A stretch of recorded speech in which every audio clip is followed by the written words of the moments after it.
Good work, Team Washington County, for moving things around on the agenda and getting everything public and all set.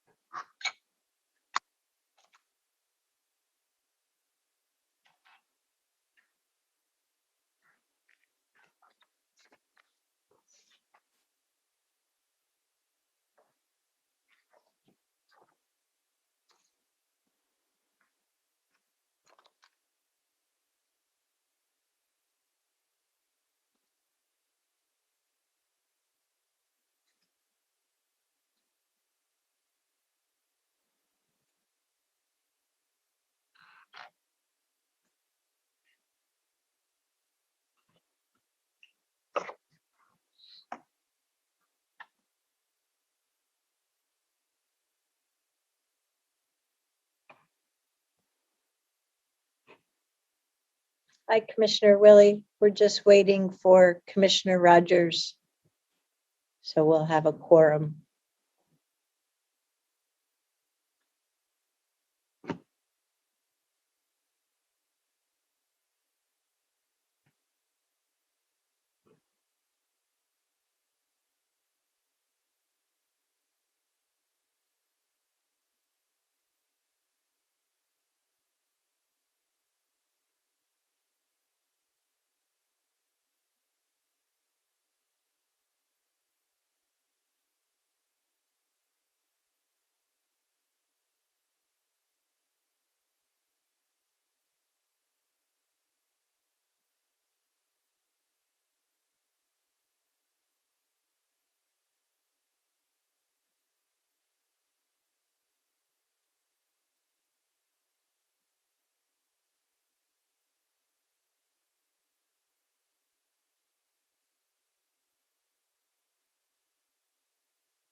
Okay, well, welcome back everyone to the work session of Tuesday, October 5th, 2021 for the Washington County Board of Commissioners. This is Chair Catherine Harrington, and joining me this afternoon are Commissioners Jerry Willie and Roy Rogers. We've needed to make some accommodations to our agenda for the afternoon, given the need for Commissioner Nafisa Fye and Commissioner Pam Treese to be excused due to deaths in their family. So we will have our Homeless Encampment program update, followed by the climate-friendly and equitable communities rulemaking update. And lastly, the Construction Career Pathways Project C2P2 draft policy topic. The ordinance number 878 will be moved to a future date. All righty, so at this juncture, I'll turn it over to Ms. Calvert to introduce our staff and the topic and get us going. Thank you, Chair Harrington. And actually, I'm going to go ahead and turn it right over to Cia Lindstrom. Thank you. Good afternoon, everyone. My name is Cia Lindstrom. I'm with the County Administrative Office, and I'm here to lead off this presentation. We're going to be giving you an update this afternoon on the county's encampment management program. Next slide, please.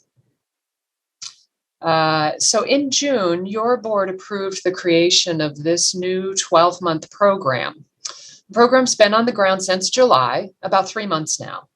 We've learned a great deal already, and the staff team is here to give you an update on our progress so far. I'd like to turn to talk about 2 points before I turn it over to the team. First, as you know, this is a very difficult community issue that balances often competing community needs. We find ourselves trying to balance the needs of our houseless community with the livability of the surrounding community, sometimes more successfully than others. I'll also highlight that within the scope of this program, this is something that we are managing, but not solving. I'll say that again. Within the scope of this program, this is something that we are managing and not solving. We look to the larger context of the Supportive Housing Services, SHS, to help us move to a more upstream approach for homeless encampments, where our ultimate goal is to connect people in need with emerging community resources and to help create pathways to stable, permanent housing. So that was thing one. Second, this complex issue asks us to work across departments, disciplines, and jurisdictions. Internally, in addition to the County Administrative Office, we've had involvement by Housing Services, Health and Human Services, Sheriff's Office, Land Use and Transportation, Facilities, and County Council. This means that you'll be seeing several of us make this presentation today, including Josh Kreitz, the Assistant Director of Housing Services, Marnie Kyle, Director of Health and Human Services, and Under Sheriff John Cook with the Sheriff's Office. Next slide, please. So with that, I'll turn it over to Josh to lead off the presentation from the team. Well, good afternoon, Chair Harrington and Board. Again, Josh Kreitz, Assistant Director of the Housing Program. I will say this is a very, very unique program, and it highlights the cross-departmental coordination that's taking place in Washington County. I've never been involved with a county structure that has such great coordination between each other. So this has been fun. Tough program, but the coordination's great, and I really appreciate that. Quick highlight. 12-month timeline. I think Sia did a good job setting up what's happened this summer, how we started the program off. We've made a lot of progress, I think, in a short period of time as far as hiring, and we've been actively working 3 camps and having conversations about others. We'll get a little bit more into that in detail. And I think during the fall and winter, what you're going to see from us is just iterative changes, continuing dialogue with our jurisdictional partners, and continuing dialogue with all the different service partners that we're working on. And we'll want to take a look at our midpoint and see where we're at and evaluate, of course. As we go into the spring and we go into the summer, it's going to be more of the same, just making those types of changes, exploring our partnerships, having conversations, improving communications, and then really coming back here in the summer of 2023 and saying, having a final evaluation and having a conversation with the board about next steps, whatever those might be. Next slide, please. Just as a quick refresher, this is a 12-month countywide homeless encampment program using limited duration ARPA funds with a focus on unincorporated Washington County with partnerships, which Sia will be talking about with incorporated Washington County. Just to highlight some of what the major components of this program, it's having that centralized point of contact that can really ensure communication with our outreach providers to ensure that we're getting outreach and navigation out to encampments, communication internally and externally, cross-departmental coordination, cross-jurisdictional coordination. We've been working on, and we'll talk a little bit more about setting up a website where folks can report encampments, our constituents can report encampments, and we can respond to that. Building up an assessment tool, which you'll hear from Marnie Kyle just shortly about, and really working on getting a HOPE deputy and figuring out different policies and procedures around storage, which again, just a couple minutes here, Under Sheriff John Cook will be talking about briefly. Next slide, please. So just at a high level, I mean, a picture tells 1,000, or picture's worth 1,000 words, I think is the comment. And this, we've really just seen a county-wide increase in homeless encampments, right? Not just in unincorporated Washington County, but throughout Washington County. So it really demonstrates the importance of having some thoughtful process around homeless encampments. I said this when we came to the board back in June. Staff were dealing with and talking about encampments all the time, whether there was a program or there wasn't a program. So this has been really helpful, and let me give a little bit more clarification how. So staffing update. Well, now we actually have some dedicated staff, which I'll talk about a little bit more in the presentation, and that's just been immensely helpful. Having this capacity has allowed us to have a website and improve our communication strategies around encampments. So I feel like we're a lot cleaner and crisper around how we communicate. There's a place where folks can go and say, hey, we have an encampment in our neighborhood or in our city that we're concerned about. And that allows us to be able to respond quickly, communicate back to the constituents, and also have policies and procedures, which is the fourth bullet point on how we address these things. And that's one of the most important things you can have is consistency and clarity. It's good for our constituents. It's good for the homeless community who we're serving and our partnering jurisdictions because they know what to expect. Whether there's 100% agreement, folks know what to expect. And that's the hallmark tale of a good encampment management program. And I'll tell you, I think this is one of the better ones are out there. Contracts, the program's allowed us to build up contracts around everything from porta potties and hand washing stations and garbage pickup that allow us to support camps and everything from organizations that can come in and clean when a campsite needs to be cleaned and making sure that we have a good process behind that biohazards can be eliminated and all those different things, which we'll talk a little bit about. And then there's this unincorporated versus incorporated Washington County. And I think what we've learned, quite a bit is what happens in Washington County, the actions that we take in the unincorporated Washington County, those can absolutely affect incorporated Washington County because our population, our homeless population is transient. They move cities, regions. And so that's something that's been really helpful. So we continue to work with our jurisdictional partners, even though this program has been focused on unincorporated Washington County, a lot of communication with Sia will hit on in just a little bit. Next slide, please. I'm going to turn it over to Under Sheriff John Cook, and he's going to talk a little bit about the Hope Deputy and property storage. Thank you, Josh.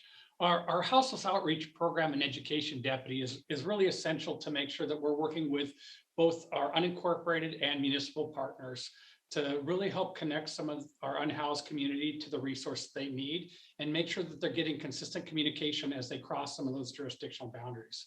In addition, our Hope Deputy works with the community members that may call into our dispatch center with concerns about some of the encampments in their regions. And so we can work with the neighbors to make sure that they understand the process that we're going through. And then the last piece that Josh talked about is when we do have to end up going in and cleaning up an encampment, we want to make sure that we're respectful of people's property and we're able to get the unhoused community their property back. And so we do have storage available, and then we work with the community to be able to reconnect them with their property after the encampment's cleaned up. Back to you, Josh. Thanks.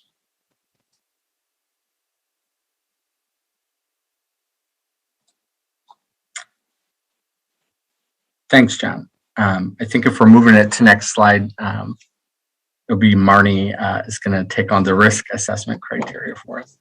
Great. Good afternoon, Chair Harrington and Board. Marnie Kyle, Director of Health and Human Services.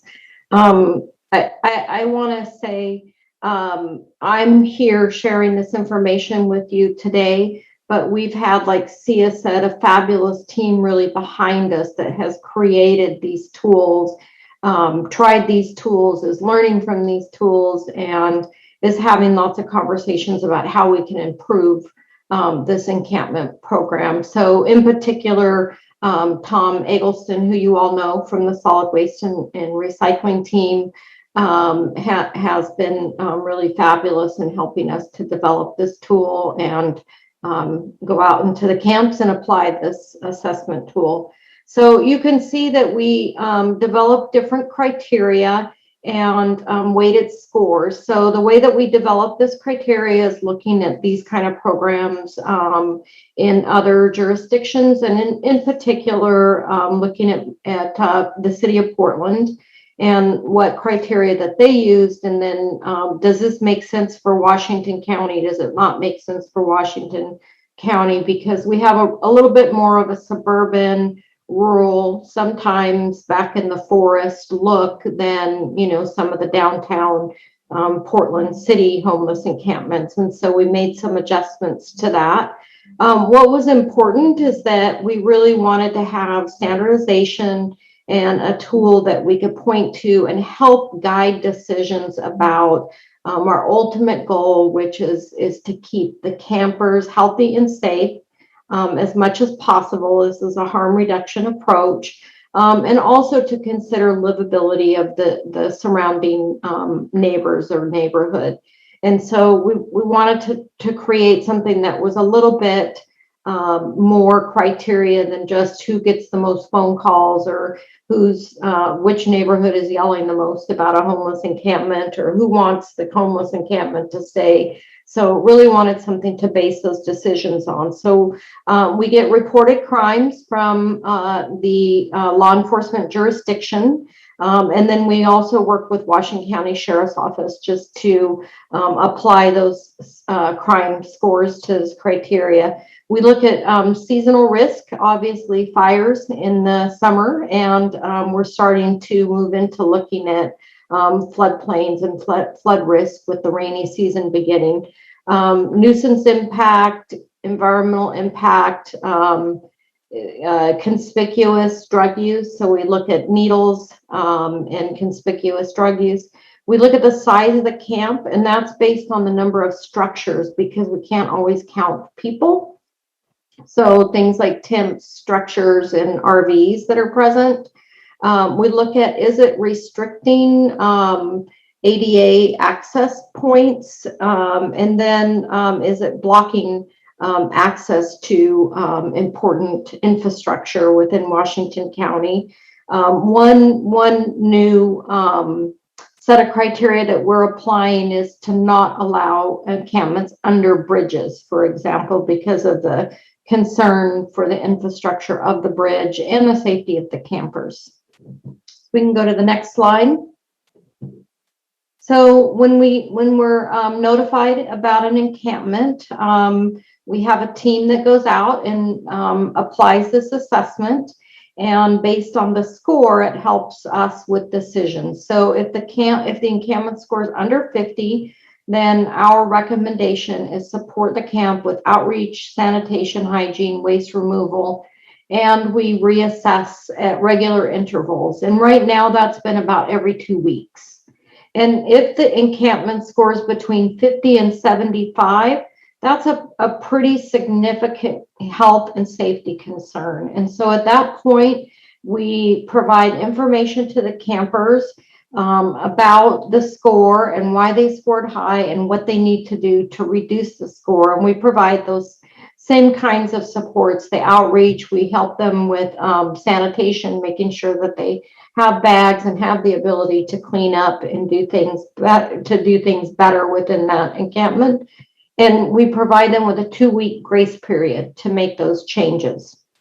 And a score over 75 or a score that continues to be over 50 after the 2-week grace period is when we make the decision that we need to clean the encampment. And so we do notice, and then we work with our vendors to schedule the cleaning. And I think what's important to know is that we do ask the people that are camping to take their personal effects, their personal supplies, and move so that we can do the cleaning. But we do not deny or put up fences or create barriers to people coming back. So we don't encourage them to come back, but we also don't tell them that they cannot come back. So next slide. So I'm going to move from the assessment that we do to help us make decisions with each encampment to our program evaluation. And so I'm going to talk first about what data we're collecting now. And then I'm going to talk just briefly about what data we hope to collect soon that we're still working on. So through the encampment reporting system, which is through our website, or people can call, we collect what is the primary concern that the person reporting the encampment is concerned about. Is it trash and garbage? Is it the fire hazard? Is it crime or drug use? And then we can also count the total number of reports that we receive. We're also tracking the cost of services, so the number of camps, the cost per camp of both maintaining the camp and cleaning the camp. And then we can track that by service type as well. So, and then we also will track any environmental hazard cleanups, because that's a very specific vendor and specific cleanup that we want to be able to track separately. So next slide.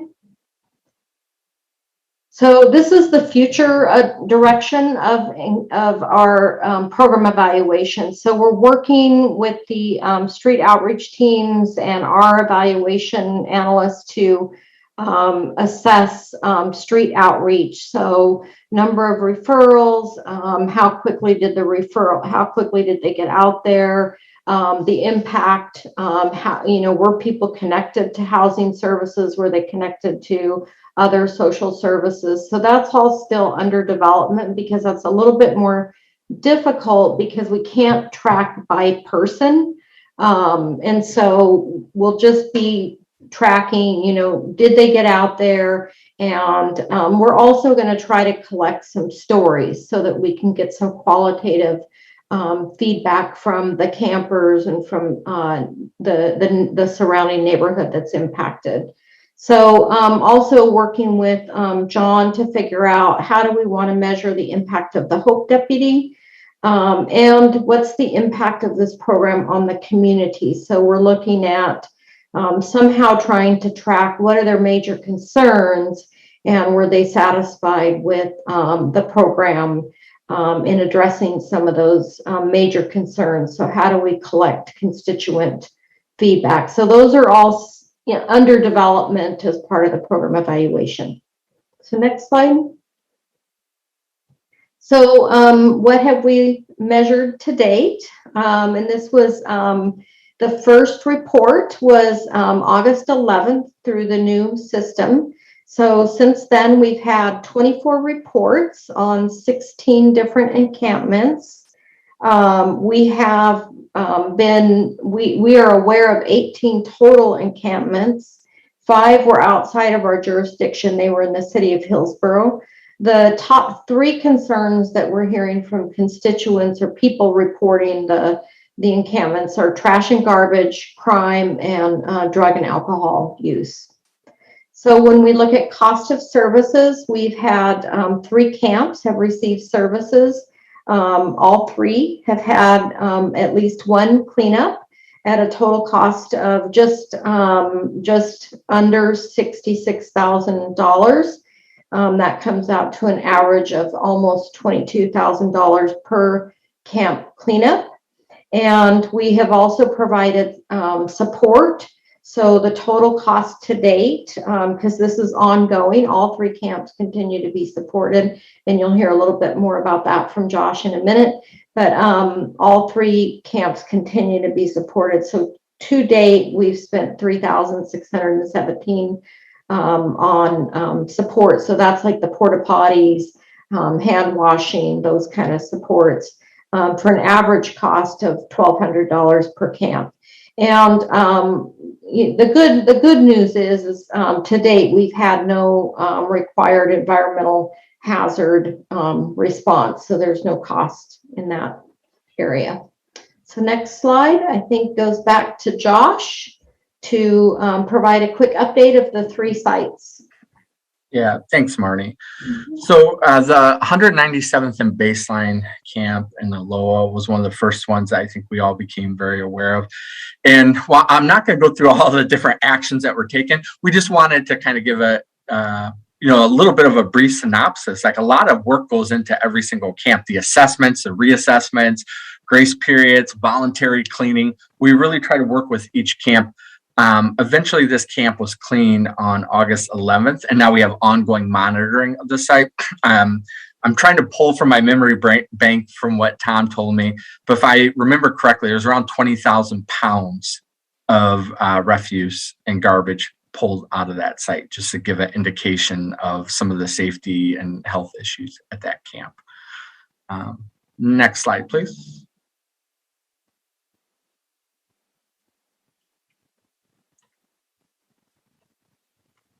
Could we progress to the next slide, please? Thank you. Perfect. Oak and Baseline. So this is an active camp. So the county's been working a lot with the city of Hillsborough, as this again is a county lot site that is in the city of Hillsborough. So there's been a lot of partnership. For example, our law enforcement has partnered with their law enforcement on the crime scoring and getting the information and putting that into the assessment tool. But very similar to the other camps, a lot of assessments, reassessments. We even had a bit of a COVID scare that slowed things down for a few days. And then we re-implemented our programs and our systems. And so the camp was cleaned on 9/20 and it was reoccupied on 9/27. So there's ongoing services there. And obviously this is a site that we discussed at previous board meetings, further action. But you can see there's a lot of activity there and a lot of cleanup that's taken place and a lot of partnership.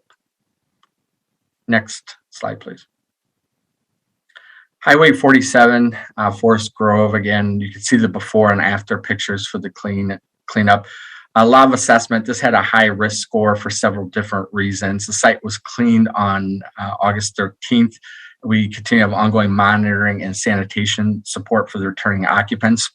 This happened during a heat wave, if you may recall. And so we did allow some of the occupants who were interested to have hotel rooms just because of the heat wave that was in effect, over 100-degree weather. Again, folks have returned. And again, I'm going back to my memory bank here, but if I remember correctly, around 33,000 pounds of trash were pulled and debris were pulled out of there. Tom will let me know in the notes if I got those numbers off, but it was significant health and safety concerns. So that's the main point here. Next slide, please.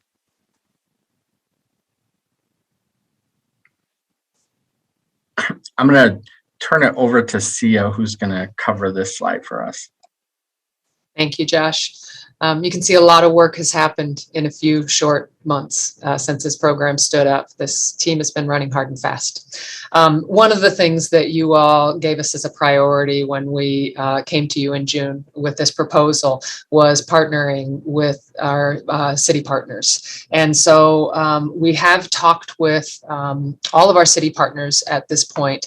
The idea was to offer resources and support funded by the ARPA dollars and to provide consistency in our report, in our approach. As Josh pointed out, our homeless community members do not know boundaries, as any of us don't. And so we didn't want to inadvertently move the problem across jurisdictional boundaries. That was the reason we wanted to have those conversations. So at the staff level, we've had at least initial conversations with administrative leadership at all of our cities.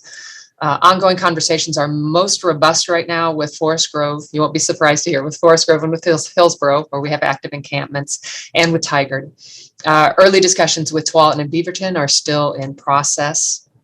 You'll see the range of topics that we've covered on this slide. And while there's interest in all of these topics, the ones our city partners have most focused on during these conversations are the scoring criteria, of course, the shelter-in-place philosophy, communications and community engagement, and funding beyond the 12 months. And I know we all are concerned about funding beyond the 12 months. So at this early stage, City of Tigard is the jurisdiction moving toward a formal partnership with a memorandum of understanding, and the door is still open with several others. Some of our smaller cities like North Plains, Banks, and Durham are not experiencing encampments and don't see a need for a program at this time, but they've been happy to know about the resources and they'll reach out if they see a need. So we'll continue to move these conversations forward with our city partners and keep you updated on their progress. Next slide, please.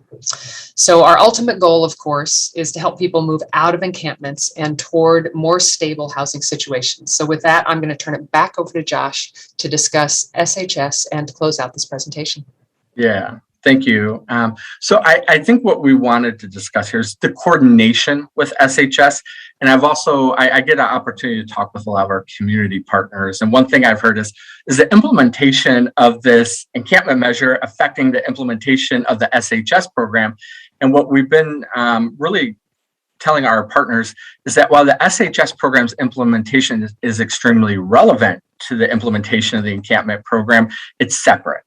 It's separate. So I just say that just to be very clear, because we have a lot of community partners who I talk with all the time, that staffing for the encampment program, it's separate from the staffing and logistics of implementing the SHS program. So the SHS program is marching on, they're implementing, and there'll be a report to the board here coming up in the upcoming several weeks. With that said, though, coordination between the SHS team and the encampments team is crucial for connections to services and permanent housing options. So as that team grows and the contracts continue to build up for service providers, and our service providers are hiring case managers, that allows us to connect them to the permanent housing solutions with case management at a ratio that can help those folks be successful. So it's important, it's relevant, there is partnership, and there's also partnership with Community Action, who holds the contracts for most of the street outreach, which is happening. So I just wanted to mention that. Next slide, please. So as we kind of wrap this up, I mentioned staffing at the beginning, and I think I speak for Sia and Marnie and Under Sheriff John Cook, and just saying that, you know, all the staff who have been working on this program and all the new staff that we've hired over the course of the last couple months, Deputy Mike Yiannopoulos, who's going to be doing the Hope Deputy, Ali Holmes and Josh Rozier, they have been doing this work with an extreme amount of integrity, dignity, respect, and thoughtfulness for the homeless community and those who they work with. We hold ourselves and we hold our staff to really high accountable standards in the way that we work in our community and the way that we partner. So we're just really happy with the way that they've been working. And even with all that said, we'll continue to look for ways to partner, improve partnership, improve communications, and all of the work that we do. But again, just the work that's been done. I mentioned some of the new staff, but Tom and Greg over in facilities and Brad and legal, it's just a lot of folks have put a lot of time into this. So thank you to everyone on the back end. Couldn't be prouder of the way everyone's working together. Again, we're really working on that improved communication and coordination with our cities and special districts. We talk a lot with Clean Water Services as they experience issues with homelessness on their properties. And moving forward and playing the long term, thinking about, is there a robust shared funding model that would work? Integrating resources, including weaving in code enforcement, public policy across jurisdictions, and then just future board discussions about, is there a long-term sustainable program? So I think, next slide, please. That moves us to the end of the presentation for questions, comments. Thank you very much. Commissioner Rogers and Willie, any questions or comments you'd like to share? Yeah, just I guess a couple of questions. So the SHS funding is the one that's paying for the cleaning of these encampments and all of the staff time and everything we're going on there. Is that correct? ARPA funding. Okay. And why is that? Seems to me like SHS money was designed to help our homeless community as well as bridge housing and everything else. So why would there be a restriction on using those funds for that? That's obviously a longer term funding access than ARPA. So why the restrictions? Does staff want to take that, or do you want me to start? Go ahead, Chair, please. Well, so part of what I'm really impressed with is with the global pandemic, our staff has been supporting everyone in a somewhat of a shelter in place model, whether we have standard roofs over our heads or tents, whatever constitutes home, so that people have had the opportunity to practice safety protocols during the pandemic. So prior to the proposal coming to us in June of 2021, our staff across the agency was working to support homeless encampments with safety measures. And then certainly the Sheriff's Department was responding to calls for service. There were some cleanup efforts and so forth along the way. We made the most of the CARES Act funding to fund that public health response. And as we continue to live with the pandemic and staff up the both our affordable housing units as well as the services through SHS, we still need to be cognizant of the fact that we have members of our community who are choosing to live in the encampments as we continue to have more and more transitional housing units available on the market. So it's really somewhat of a transition model that we're under right now. It's not just a temporary funding solution because of the nature of ARPA, but rather we're learning and doing along the way. SHS and the Affordable Housing Bond Measure continue to make more of those transitional beds and units available, and then the more permanent stable housing. So there's this somewhat symbiotic relationship. And so we're transitioning our funding model from temporary and short term to more permanent. That's just the high level overview. And I've gone on way too long, or longer than I'd hoped. So let me turn it back to Sia and the team. That was a great description, Chair. Thank you. And I think the pieces I'd add or reinforce are that ARPA really is designed for the COVID response, and the shelter in place that we've done is directly linked to COVID response and all of the downstream impacts from that. In the long term, we have a combination of service support that we're going to need to put together, but a lot of the cleanup is more code enforcement.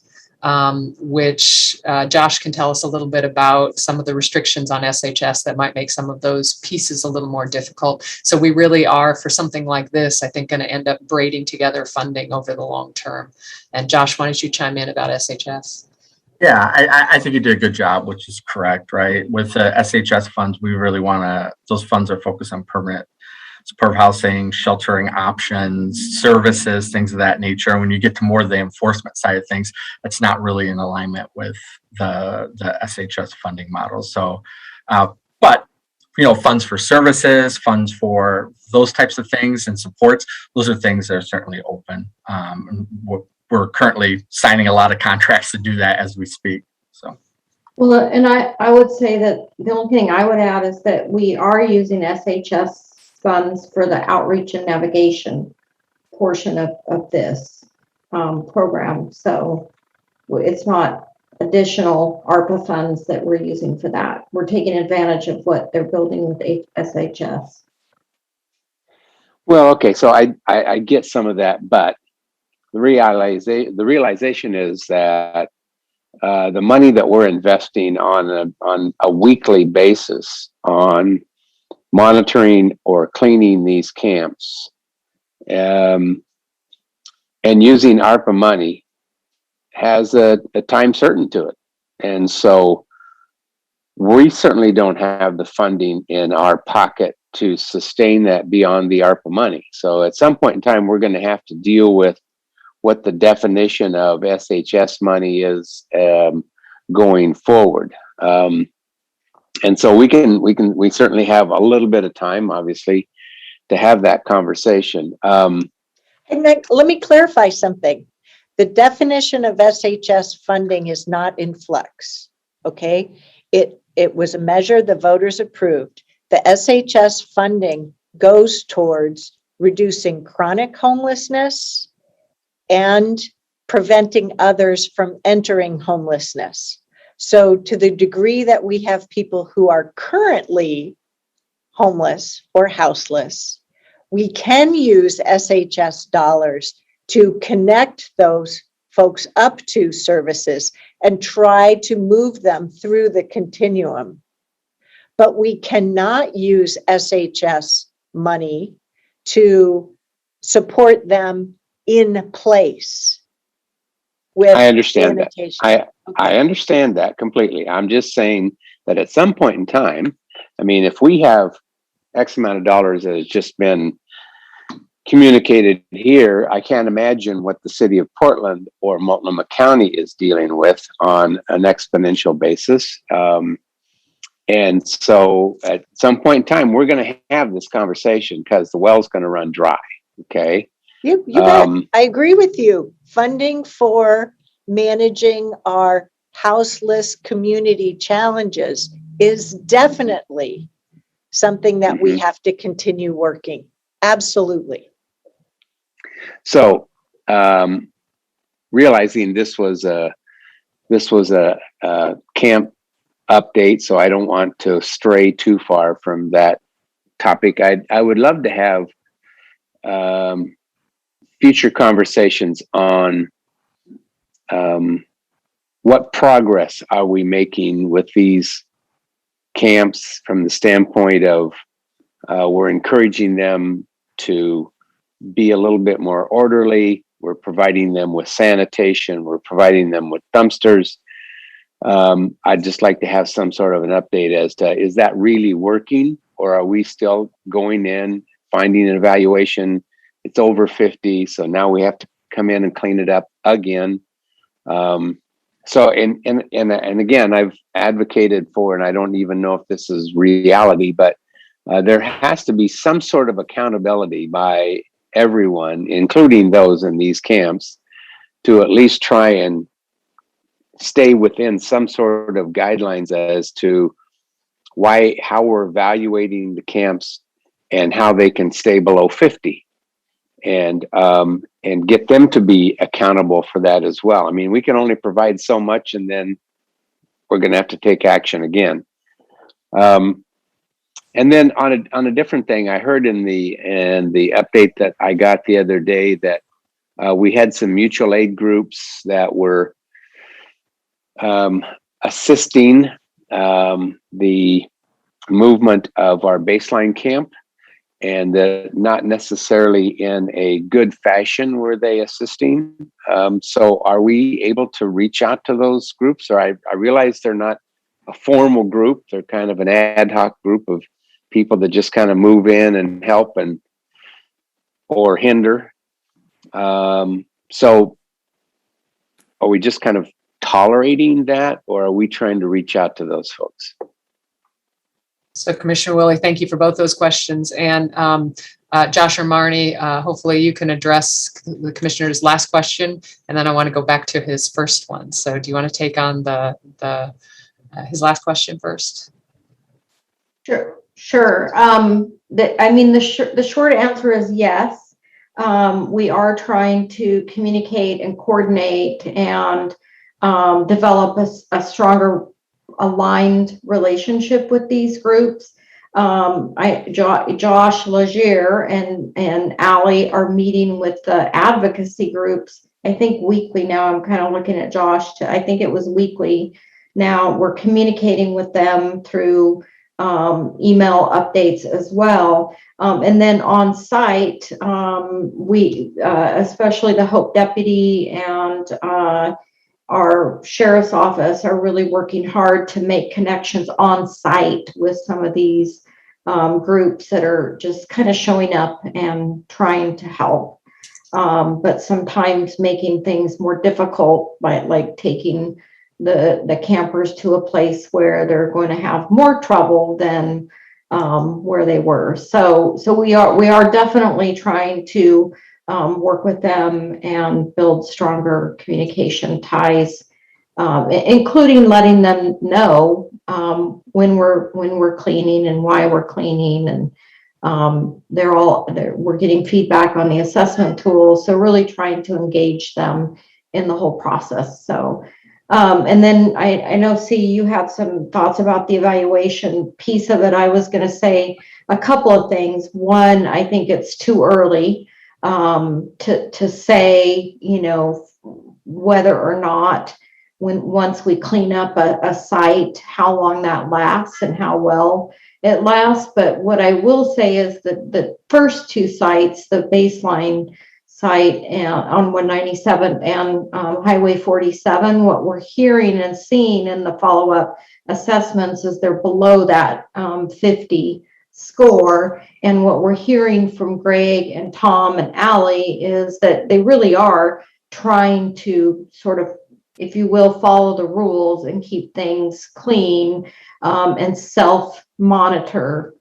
So it appears that they are smaller when people come back, that it was less people, and that they're doing their best to try to self-monitor and keep things clean and under control, because they don't want to have to get moved on and have the site cleaned up again. But all that said, it's really early to say this is an effective program or not. We need more. I mean, that's why we're doing a 12-month evaluation. Sorry, Steve. Okay, so can I follow? Thank you, Marty, on that. I just need to follow up with one more question before you jump in, Sia. If we are, in essence, trying to facilitate more stable housing for these folks that are in these homeless camps, what kind of communication or outreach are we providing to them to, I guess, just ask the basic question: if we had a place for you to go, would you go? Because, you know, the feedback that I get, and this is all rhetoric from people all around me that really don't understand all these things, but it's their perception, is that a good portion of these folks don't want to go to some shelter that we would offer. They're quite happy with exactly the lifestyle that they're living, and they're not going to move no matter what we provide for them. Well, we won't know that, but I'm just, what's your sense on that? And are we, and why would you think that? I guess, what data or what information do you have that would substantiate something different than what I just said? Well, I could just jump in and say the deployment of evidence-based best practices in our engagement with campers, in our engagement with the homeless population, is really what's going to be crucial. So the outreach teams, as we bring on these SHS case management teams, it's going to be ongoing, consistent engagement. Some folks, they just need a place to go and we need to help them get there. Some folks, you're right, they'll say, hey, we don't want to be there.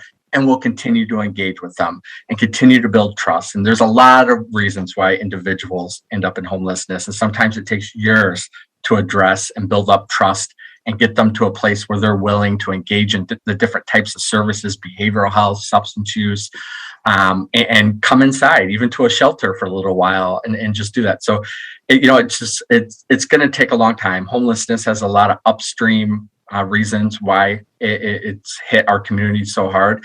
And it's going to take a lot of investment and a lot of time. So I wish I could come in with a simple answer, but I can tell you that we'll deploy evidence-based best practices in the way that we engage. And some folks who are in an RV, they don't want to come into a shelter. They want to stay in their RV. So we need to continue to work with them and find other options to say, hey, now we have an opportunity to get you into an apartment. Is that something that you would like? And keep working with them and trying to find different types of solutions. But it's going to be an ongoing, intensive engagement. But I could tell you that through I think 14 contracts that have been signed for the SHS team, somewhere around the neighborhood of 40 to 45 new case managers are going to be hitting our system in the upcoming, 2, 3, 4, 5 months. So we'll have more capacity to get out there and have these consistent conversations at a ratio that makes sense. So I hope that's helpful. Go ahead. See, I'm sorry, I haven't allowed you to answer the other questions. And just circling back, thank you, Commissioner Willis, circling back to the first part of your early statement about what's going to happen in the long term beyond this 12 months. When we came to you all in June, one of the commitments we made was to do some of that planning work. So as Marnie was talking about, we're going to learn from this program. We're also going to have SHS resources coming online, which will start to make a difference as well. And we've got some new state legislation coming online in the next year or so that is about how we need to look at the time, place, and manner of homelessness on our properties. And so all of those things combined are going to allow us to do some good planning work between now and next year, if we can get this program off the ground and running and really start to look to that planning work. So I would say this, Commissioner Willie, is a to be continued conversation about what we're going to do beyond these 12 months. We have a lot of moving parts that will allow us to do some good planning between now and then. So one more quick question, and thank you, Chair and Roy, for letting me hog all the time here. Why is it, we only hear of one homeless camp basically in South County. The camps seem to be out here in Washington County, and specifically kind of Western Washington County. Why is that? Or are they there and we're just not hearing about them? Or do they just like us better?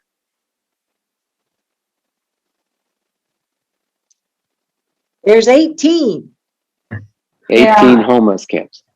Yeah. Well, we only There's hear about the ones out here, I guess. So maybe that's it. I didn't know of 18. So Did I part of miss this something in there? update was letting us know there are 18 homeless encampments. Sorry, I didn't hear that. We've been hearing the most about 3 of them, partially because of neighborhood issues, but also because of the need for more extensive health and safety monitoring and action by our team. Okay. A lot of the other encampments, according to Tom and Allie, as their reporting scores have been 1 or 2 or 3, very small, very low risk. Yeah, it's good. We understand that there's a larger encampment in Tigard, so that I think that's one of the reasons they're anxious to have more conversations with us and get us rolling over there. So we're ready to do that. Yeah, I see that on slide 11. Sorry, I went to the cost of services part and I skipped over the first paragraph. So sorry about that. Thanks. No, one of the reasons why we have these work sessions is to help us all identify more with what's happening, to have the opportunity of discussion and questions. So, Commissioner Rogers, how about you? I don't know if there's any time left after Jerry, but that's no, I'm teasing. Yeah, it's a complex issue. I appreciate the presentation. I think, Josh, you said it best by saying it's going to take time. Unfortunately, this is just my opinion, nobody else's, but I don't think we have tons of time and tons more money to come to us. We've been living on a lot of federal money for the last year and a half, and maybe another half a year. I've asked questions several times, which I know, Josh, you and I met one day on, and that was, what's the sustainability of various things? And that was in the housing program, but I've asked that of Tanya at the county, and we've seen some recalibrating maybe budgets. Now, this is outside the presentation today, but I get a little bit lost, and we're taking money from here and there and what the cost of programs are. It'd be good to understand, because Jerry's point, I think, in all of that was what are we going to do in the future? And what is this cost? And if we want to sustain it, because we're going to need to in some fashion, what does that look like? And I maybe he has it there, maybe the chair has it in her mind, but I don't know what that nut really is in terms of dollars, because we're picking at it and we're not full costing it, because I know Marnie's doing work and you're not adding those administrative costs into all of that. And so it'd be interesting to know what we have to do. But I do appreciate it. I appreciate, John, what you guys are doing over at the sheriff's office. You're being very polite and kind, probably more than you'd like to be at times. And you're just human beings who get into difficult situations that you have to deal with it. And Josh, you're trying to figure out what to do with limited resources, and I appreciate that. And I know Marnie always doing more than she has revenue to do, but I do think we need to have at some point a much broader discussion, because we keep taking on programs, looking at expansion, and maybe people I talk to are different than you all talk to, but there are a lot of small business, a lot of small taxpayers who are saying, can't keep hitting me with more taxes on stuff. I can't keep paying stuff or I'm going to be out there with you guys. I'll be out there in this. You can start taking care of me too. And so there's not an appetite that I'm hearing, but maybe you all are hearing something different. If you are, great. But and I've told you several times, it doesn't a week go by that I'm not hearing some company that's leaving this state because of tax burdens. And so I'm born and raised in Oregon. I really would like to see us keep our character and keep it a great place to live and to thrive and to raise families and all that sort of thing. So I just think that we need to be able to sustain good programs like this if we know the cost and what's the longevity of them. And if I've gotten at your point wrong, I'm sorry, but it seems to be what you're poking at. Is it how long are we going to do this? And meaning in terms, how can we do this? We ought to do it. We need to do it. How do we keep on doing it? And what's it going to take? And are we going to need to go out? And I've heard Commissioner Willie say this on 2 or 3 occasions. Maybe our budget revenue sources are not enough for the services we're going to have to offer. And so I don't think that's what he was proposing as a tax increase, but maybe just saying we need to have that kind of discussion.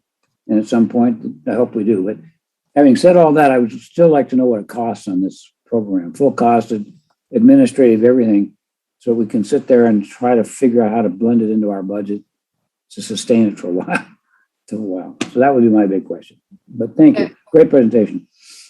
Commissioner Rogers, thank you for that, because I think I appreciate that several of your comments are pointing at the need to plan for the future on this. And we do have 12 months of ARPA funding. It's about 1.9 million that you all designated specifically for us to stand up this encampments management program for the 12-month period of time, 1.9 million. And we do need to figure out what is going to happen beyond that 12 months. Our city partners are also very interested in that question as well. And so this is an issue that affects our community's livability, and it affects our houseless neighbors. It affects our business community. It affects all of us in one way or another. It touches all of us in one way or another. And so I think there is a great desire to figure out how we're going to, what this program will look like beyond the 12-month period and how we'll fund it. So thank you for framing that for us. Well, thank you. I did have one more. John, to your knowledge, are all of these encampments, these 18, on public lands, or how many are on private? And I've been asked, if they come on private, what's the private owner's rights to remove them? Just simply call you and say, get them off there, or what? That's a little inhumane, but I'm saying, what are the private homeowners' rights or landowners' rights, and how many of these 18 are on private and how many are on public? Yes, that's a great question, Commissioner. The reason we're not seeing a lot of these long-term encampments on private property is because the homeowners and property owners are able to ask people to be removed from their property. And so it's really on those public lands that we're seeing the need to support them in place.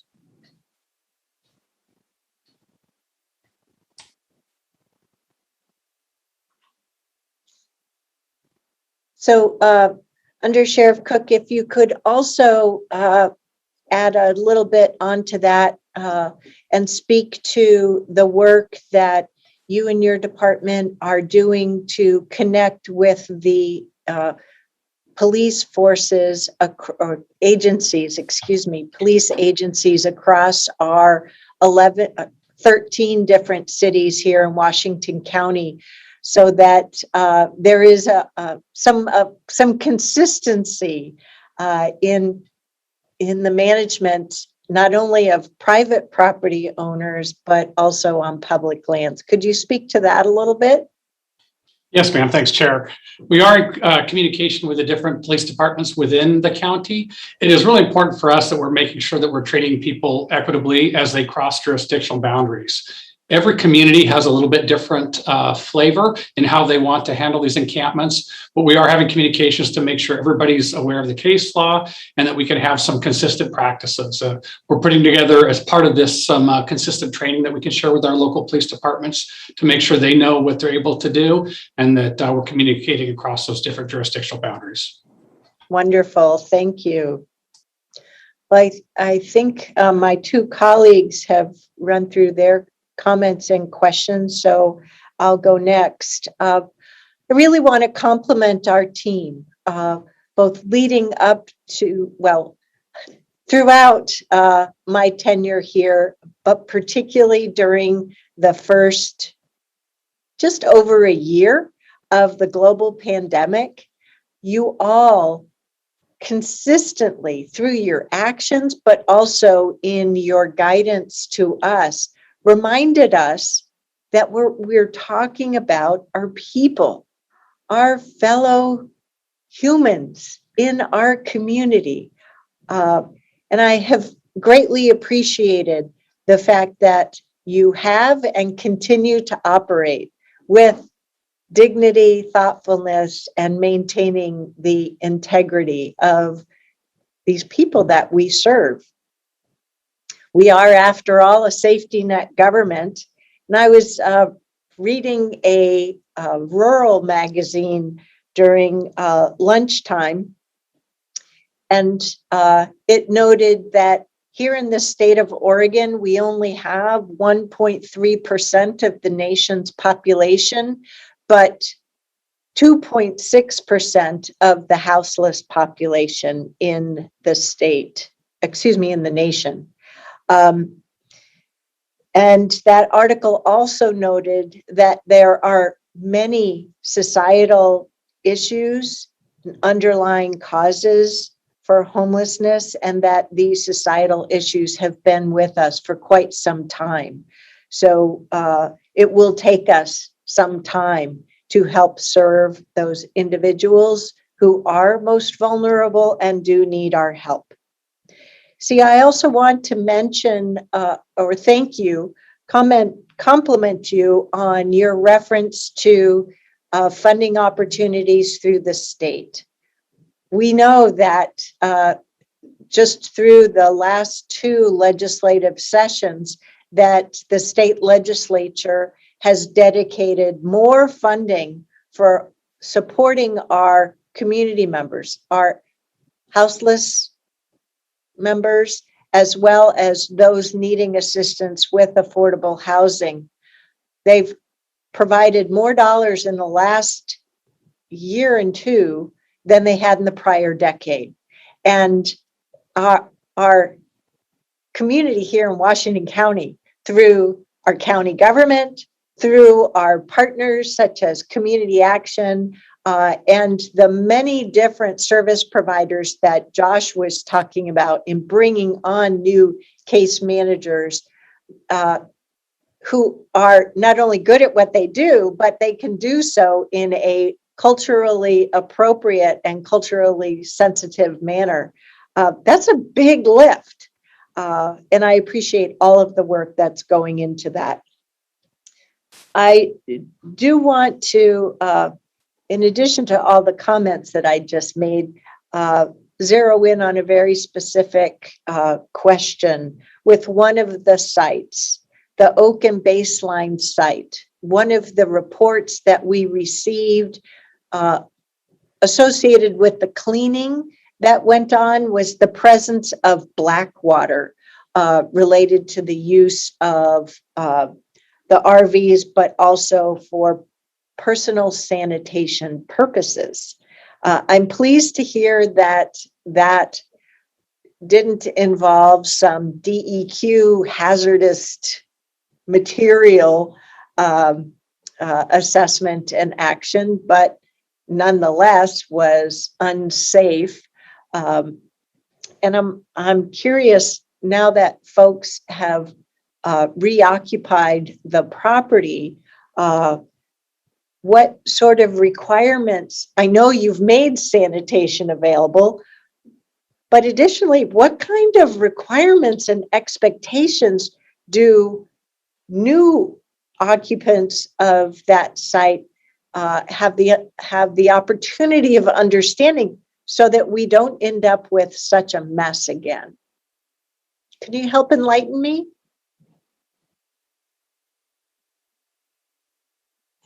No enlightenment. I'm in trouble. It's probably a question for me, and I sort of wish that Tom was on, but I know that we've, and Tom's actually texting me, we have posted expectations, and some of it is that you don't discharge your black water.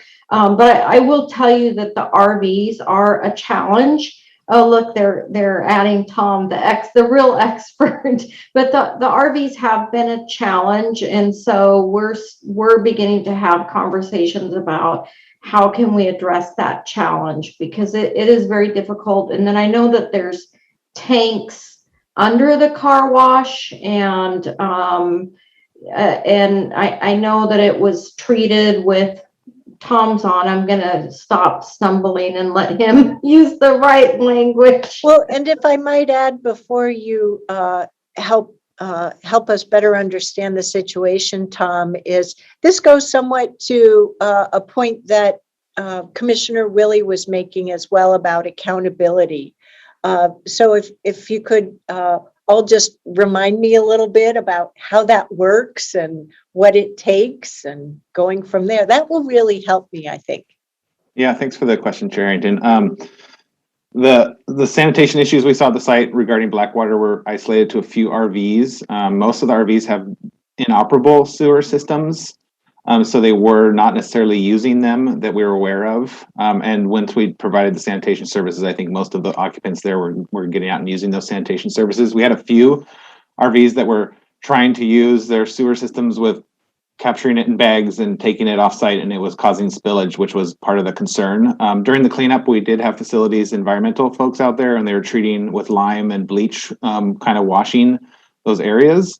So we do have camp expectations that we've posted, and we've talked with each individual that's willing to talk with us, and ensuring that they understand that they need to use the sanitation services, and that part of the reason for the cleanup that had to happen was because of the Blackwater spillage. So we've seen some improvement out there. There's still some concerns with some of the RVs that came back, and they're in pretty poor condition. We're not sure with the rain, it's harder to tell if it's happening currently, or if it just is dysfunctional systems that have hoses hanging out that aren't doing anything. So we're trying to assess that and continue to assess it and talk with those campers to ensure that they are using the services. It is tough. We've been advised by council that it's really tough for us to kind of target individuals, because we're dealing with the situation where we have a limited availability of shelter options. So we can't really trespass even an individual off our property. So we really do have to hold the property to account for the actions and behaviors of the individuals on the property. It is promising what we've seen at the car wash site, which is what we're kind of calling it now, that even this morning we drove by heading out to another assessment in Forest Grove, and we saw a circle. They were having almost a community meeting on site, and they asked us for brooms, and we encouraged them to clean up a pile that was left out of abandoned camp, and they had bagged it up and set it aside. And we have Metro on a weekly schedule coming out to pick up bags on Wednesday mornings. So we're seeing some improvement. And I think especially since the cleanup happened, there's a lot of interest with the campers there to try to do better and to do right. So we are seeing them trying to improve and trying to hold each other to account. And I think that's really going to be the key to keeping it as safe as we can for the next couple months. Related question, if I might. During the summer fall of 2020, during our first summer of the pandemic, you all did some incredible work working with partners to have the Cloverleaf building for safe camping, and then a safe parking facility right across the street for people who were living in RVs as well as in their vehicles. So time has passed, and I understand we no longer have that facility. Are there any active safe parking programs in Washington County throughout the whole geographic area that you're aware of for RVs and vehicle camping? Yeah, thanks for that question. I know that the city of Beaverton has a safe RV program, but it's more geared towards churches being able to allow RVs to stay on their site. Yes, they have a program and we have a program as defined, but I don't know that there are any active facilities. Yeah, at a large scale, like what we accomplished last year during the pandemic, I'm not aware of any off the top of my head, but I'd like to have that conversation, check in with Beaverton, because there might be some smaller things happening. I would probably guess there are. Okay. I'm sort of wondering, just like there are project-based vouchers for people to get into hotels or apartments, I'm wondering if do project-based vouchers apply for someone to rent an RV parking space in some of the parking RV sites here in the county? Don't know. Something more I'll have to learn about. So, all right, that was it. Oh, I was just going to say that we are actively planning, talking about, thinking about RVs and how we address that. And I think, your idea is really interesting. Most RV parks, though, your RV has to be functioning at a certain level. Like Tom said, your sewer system needs to be working enough to be able to dump adequately, safely. But that's an interesting idea, because some people would have an RV that meets those standards. So yep, we'll add it to our list of ideas. Well, and for all I know, there may be some volunteer groups who would be willing to work on some RV repair programs, for all I know. And not that I'm asking or suggesting that you put that together, just top of mind idea. So, well, I just want to close by saying thank you very much for putting this program together, for sharing the information, not only with us, but our community at large, as well as all of our partners, especially our jurisdictional partners. I know Marnie joined me at one of the monthly chair mayors meetings to make sure that our local city mayors and city councils had the benefit of this information. I know that you and Ms. Angie continue to ensure that partners have information. And I just can't say enough how much I appreciate the thoughtfulness that you all put into this work each and every day to benefit our fellow humans. Chair Harrington, thank you on behalf of the whole team. We appreciate the support from you and your board, and we'll keep you updated as this program progresses. Great. Thank you so much.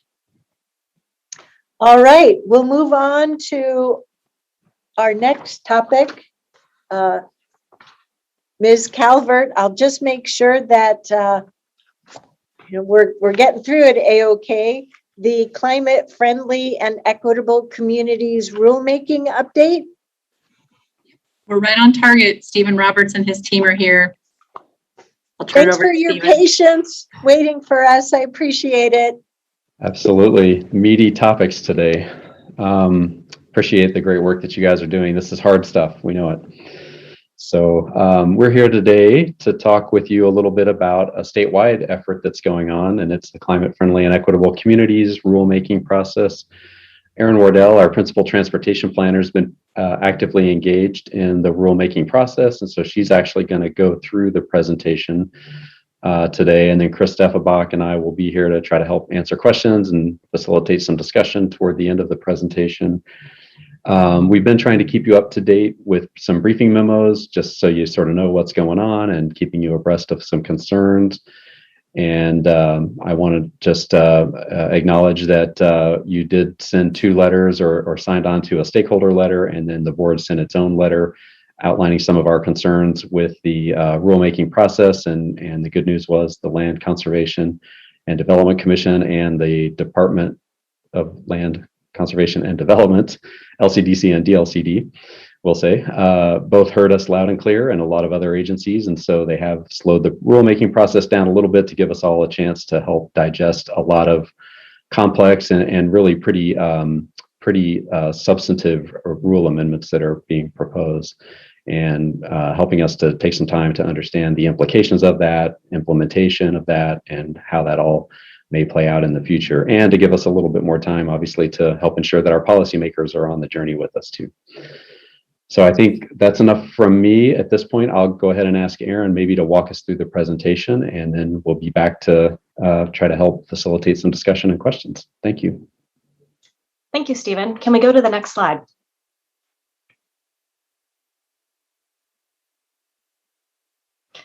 So a quick overview of what we'll be talking about today. We'll provide some more background information on the rulemaking and process updates.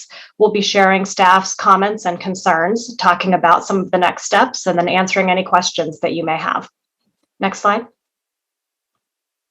So a little bit of background on this work. Governor Brown issued Executive Order 2004, which included language around exercising any and all authority and discretion to meet Oregon's climate pollution reduction goals. That was translated into a charge by the Land Conservation and Development Commission to the Department of Land Conservation and Development to develop amendments to Oregon's administrative rules to reduce greenhouse gas emissions, specifically relating to how we do land use, transportation planning, and housing planning in the state. Stephen said your board sent a letter to LCDC on September 22nd commenting on that. We'll talk a little bit more about that in a couple of slides. Next slide. So as a part of these processes, DLCD formed rulemaking advisory committees, and so they did that for this work. They were very intentional when they formed this rulemaking advisory committee that they wanted it to include professionals from many different backgrounds and a wide array of community members representing various interests. And of course, it's statewide rulemaking, and so people were coming from all over with a variety of different perspectives on the process. We actually have two representatives from Washington County on the Rulemaking Advisory Committee. Mari Valencia Aguilar works for Jenny Proctor in our Community Development Department, and she represents housing professionals on the committee. She has a specific background in fair housing, and so that's her interest in the process. And then I was appointed as an alternate to the committee representing transportation planning professionals. Next slide. So the rulemaking actions are sorted into these two different buckets. The first is climate-friendly and equitable requirements, which directly relate to our land use, housing, and transportation planning requirements. Then there was a second set of rules for how we plan for climate reductions within the metropolitan areas of the state. And that includes requirements to do regional scenario planning. That's something we already do in the metro area, but is not necessarily done in other metro areas, other MPOs in the state of Oregon, and then interim requirements for reporting out and how that scenario planning is going. Next slide. So as of today, DLCD has issued two sets of draft rules. A third set is anticipated to be released later this month. So far, the draft rules have included requirements for creating what are called climate-friendly areas. These would be in the metro area, our town center and regional centers, and those would include very specific zoning and land use requirements. There are very specific requirements around parking and electric vehicle charging stations. There are some proposed changes to how we do transportation system planning, as well as transportation development review, and then requirements for how housing needs analyses are conducted and accommodating housing supply within the climate-friendly areas. It is a lot of information, and many staff were caught off guard when the rules were first released. The first set of rules were released in August, the second set in September, at just the quantity of paper we were given to review and the short amount of time we had to think through how we would be able to fully implement these rules. So we brought it forward to you to ask for help in providing testimony to LCDC, asking for a little bit more time for us to go through and do this review, also raising some concerns with the prescriptive nature of the draft rules. LCDC heard this loud and clear, and they responded to it by extending the timelines. And so we were very pleased with that outcome. LCDC also at their meeting, the members expressed some interest in possibly backing away from the prescriptive requirements and moving towards at least some outcomes-based requirements. That is still an evolving conversation, but it's been very encouraging to hear that. So we're still tracking how that's going to play out. We have not seen that third set yet, but my understanding is that it will be quite different than what we saw in the first two, and they are making some changes. So we will be providing the board with more information after we see those. Next slide. So this slide is all out of date because a lot of stuff has happened in the last week with these timelines. So the October 15th Rulemaking Advisory Committee has been canceled.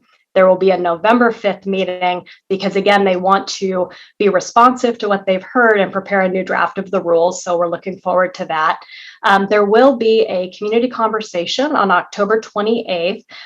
This is specifically intended for people within the metro area. This is open to the public, anyone who's interested in this process and would like to track it. And this is advertised through DLCD's webpage. In late this year, late 2021, early 22, we'll be doing additional technical subcommittee work on some of the specific elements of the proposed rules. This has actually already started. There was a 2-hour parking focused meeting yesterday that I participated in. In early 22, LCDC will be authorizing publication of the final proposed rules and begin holding hearings, gearing up towards adoption in May of 22. And then we'd be required to do rule implementation at the local level, probably 23, 24. Initially it was 22, but now with the timelines changing, I think it'll be more 23, 24, which is actually still really quick. That's a really quick turnaround for us to make changes to all of our plan documents. So we're very carefully tracking this. Next slide. So I want to talk in broad terms some of the areas of consensus that we have as county staff, and also I think these are pretty broadly reflected in what we're hearing from our partners around the state as well. There's really strong support for the goals behind this work and for some of the outcomes that we'd like to achieve. It's been a really good process in terms of placing a strong emphasis on equity, inclusion, and centering the voices of priority populations. I know I've been coordinating with Mari Valencia Aguilar on this, and she said she, from her fair housing perspective, has been very pleased with how DLCD has laid out this work. It's been a step forward from what she's seen in other statewide committees that she's participated in. We really support the desired community outcomes in creating more housing and places for people to walk or bike. And this is reflected already in the plans that we've adopted in Washington County. And then in broad terms for the metro area, for the climate smart strategies, we feel that we've already adopted many of these goals and policies and strategies. So we've made some good progress here and we're supportive of making even more. Next slide. But we do have some areas of concern, and going into these next couple of slides with the areas of concern, I want to let you know as well that there have been a number of conversations over the last few weeks between DLCD staff and Portland Metro staff because of some specific concerns with how this work applies to the Portland Metro area. So it's possible, depending on how those conversations go, that these concerns may go away because some of these rules may not apply within the Portland Metro area. So I just want to be clear that as they are written now, the rules do significantly impact and apply to metro area jurisdictions. If those conversations go the way Metro wants them to go, they will not. So we'll provide the board an update once we see the next draft of the rules. As this process was initially framed, we were told that the rules wouldn't really apply within the metro area. So we were surprised in August when we saw that first draft, and they did. Even informing the Rulemaking Advisory Committee, DLCD did not put metro area planning staff on the committee because the rules weren't supposed to apply there. That's why I was given an alternate position, not a primary position. So in broad terms, we were concerned about the fact that we'd initially been told wouldn't apply to Metro, but then they really applied to Metro. We also have some concerns with how prescriptive the rules are as opposed to being outcomes-based. It would dramatically change some of our land use designations and our zoning rules, particularly for our town center, regional center areas. We felt caught off guard by the amount of time we had to provide comments on the rules and do the review, and then the short agency implementation timeline following the adoption of the rules. It is much quicker than like the HB 2001 timeline, for example. Next slide. Some of the specific metro area concerns is that we have already adopted these 2040 growth concept designated centers, and some of these rules would override those rulemaking processes we've already been through. Some of the requirements for housing production could complicate Metro's growth management processes. And then the draft rules as written would require Washington County to conduct a housing needs analysis for the unincorporated areas, which is not something we've been required to do previously. So that was something else that we flagged as a potential concern. Next slide. The proposed changes include significant additional requirements for how we do our transportation system planning and development review. Metro, in coordination with the Oregon Department of Transportation, is already undergoing a review of our regional mobility policy. That's something that we as staff have been collaborating with Metro and ODOT on. It's been a multi-year process. It's going to take another year to finish it. And these rules kind of lay right on top of that and override it in some ways. So we have some pretty big concerns with that. There's also concerns that these rules create probably inadvertent contradictions, but they're there with the regional transportation plan and the regional transportation functional plan requirements. So we're not sure how we would be able to comply with all of these things. And then that the proposed rules would require us to make really significant changes in 22, 23, 24 to our community development code, our transportation system plan, and our processes for transportation planning rule compliance. So this would be a significant amount of staff time. Next slide. So with that, we'll land on the questions. Again, this is an evolving process. We could have new information for you in a month, and we'll be keeping you updated as we find out more. So the draft questions we have, but of course we're open to answering anything you may have, is what concerns or comments do you have on the proposed rules and implementation schedule? LCDC does have a meeting coming up in November. I think these dates have changed since we put together this slideshow. If you would like to submit additional comments, we can prepare a draft letter. We could also wait until the hearings early next year. That may be a better time to comment once we've had a chance to digest the additional rules that are coming out. And then what additional information would be helpful to you as you're evaluating the policy options and thinking about implementation?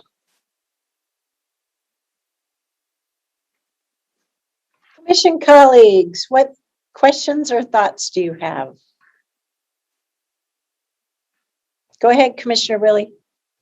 Well, I guess just initially, just looking at the areas of concern, and let's see, we had one slide for consensus, and we had 3 slides for areas of concern that are all fairly significant projects.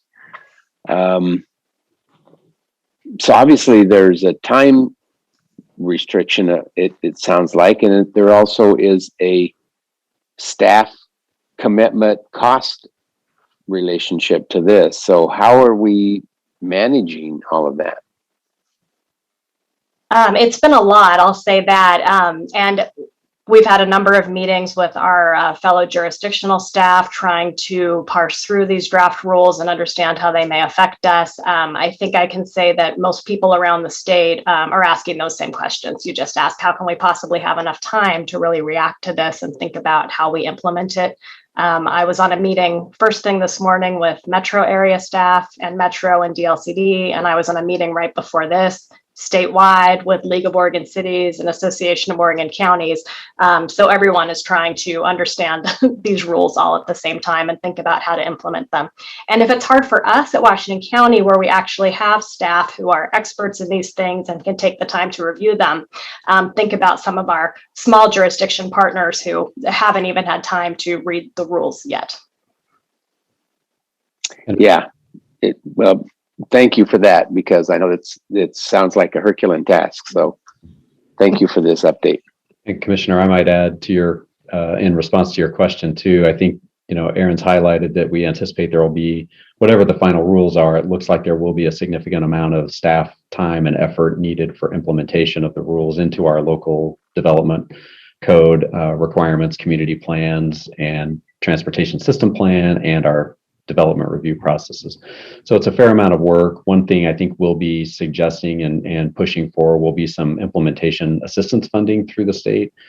And they have been good partners in the past with helping us to do that. So providing some available funding that can allow us to bring in some consultant resources as we may need it, and help us to move those things through our pipeline. And then I was just going to say, I think what we have seen here recently, and we have a very proactive state government in Oregon, which is, I think, a good thing in many ways.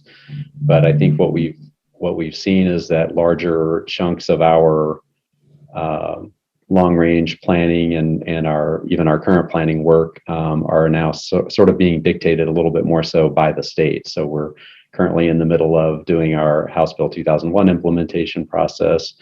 There's from the last legislative session, SB 762 about urban wildland interface and some additional requirements for wildland fire protection that we'll need to be implementing. And then we'll have this sort of follow-on work as well. So it does mean a lot of work coming down at us. And then I think that just may mean for the board less discretion over other sort of local priorities that we may be interested in moving forward, that we'll just need to make sure that we prioritize some of these state implementation efforts, and some of those things may go to the back burner a little bit. Well, and just one more quick question. I noticed it says draft rules may require Washington County to conduct a housing needs analysis for unincorporated areas. And it would seem to me, for all those years, Metro has conducted their housing needs analysis to determine urban growth boundary expansions and those kinds of things. Wouldn't we have some of that information in that analysis, or was theirs more at a 20,000 foot level and we really can't define what is unincorporated areas and how that impacted things? So is this going to be a brand new project for us to do this? So typically we work with Metro to conduct that regional as part of the regional growth management process, and they do the regional housing needs analysis. When a city wants to expand their urban growth boundary or as a part of other planning efforts, they're required to do housing needs analyses just for the individual city. So unincorporated Washington County has not had to do that because we don't generally pursue the urban growth boundary expansions in that way. And it's a city requirement, not a county requirement. So the way that these rules are written, it would change that, and we would be required to do the housing needs analysis. We wouldn't be able to rely on Metro's work. We'd have to create it for ourselves, and it would be a significant undertaking. It'd be interesting to see what the results are, but yeah, I can understand the significant undertaking part too. So. Mm-hmm. Commissioner Rogers? Yeah, thank you, Aaron. It's at best this is complex, and at worst it's a tremendous amount of work. So in answer to your question, I certainly think we should have a response to LCDC, but I don't think the we is us particularly. I think it's maybe partners in the metro region, if they're all inclined to have equal thoughts about the complexity as well as the implications to our workload. I think you are doing it right with going through Metro and coordinating, and maybe they can coordinate with some of the other jurisdictions. But yeah, I'm not particularly pleased with what I'm hearing because there's not a lot of time to respond. It's sort of prescriptive without giving those who are in the Metro region, who have probably the most difficulty because of the most complexities they deal with, and coming up with solutions. So I think we ought to respond. I guess if I could ask two things, one would be, gee, if they would all be inclined to give it a little more time to respond, that would be number one.